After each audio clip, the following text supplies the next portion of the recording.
Good day!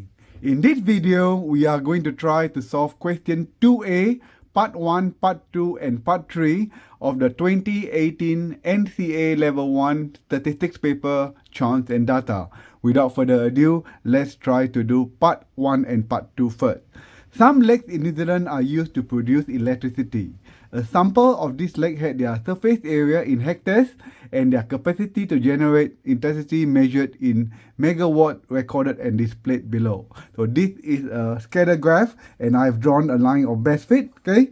On the graph, circle the most appropriate point where it indicates the lake which produces a small amount of electricity but has a large surface area. So the large surface area is here. So small electricity, this point, so this is the answer to part 1. So this point is the point at the point of around, let me see, what's the point they said, it's between 8,700 hectares and 25 megawatt of capacity of electricity is the point where is the lake which produces a small amount of electricity but has a large surface area. Okay.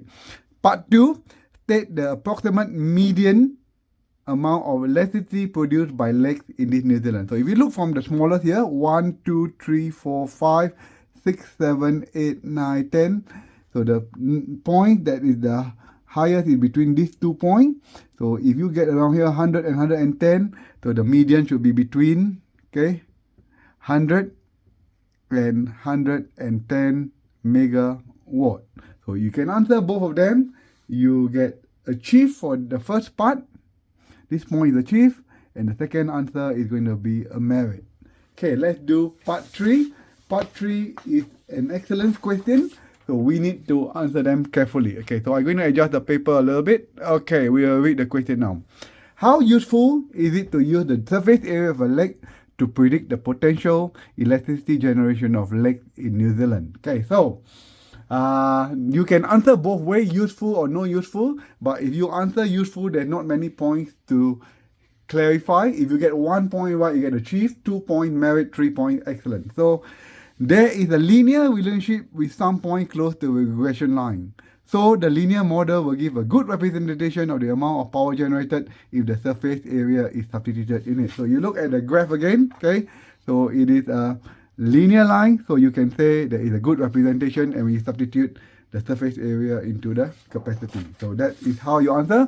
You can only get 1 point, but I would prefer to answer not useful because as you can see in the graph again later, there is not a strong relationship between the size of the lake and the amount of electricity it's produced. I'm going to the graph again. So the graph is a bit scattered, it's not a very strong, so it's not a good representation of the relationship between the size of the lake and the amount of electricity is produced. The second point, the amount of electricity produced is not just dependent on the size of the lake. It may be due to many other reasons. For example, the number of turbines in the generator, okay? The fall of the water, how fast it falls, and also the depth and the volume of water in the lake. So you can argue that there will be a second point. And last but not least, not all hydroelectric lakes are included in the data that we are discussing. So there are 3 points there. So you get 1 point achieved, 2 point merit, 3 point excellent. So you can get it right as excellent. And I'll see you in the next video, which is question 2B. Cheers everyone, have a good day.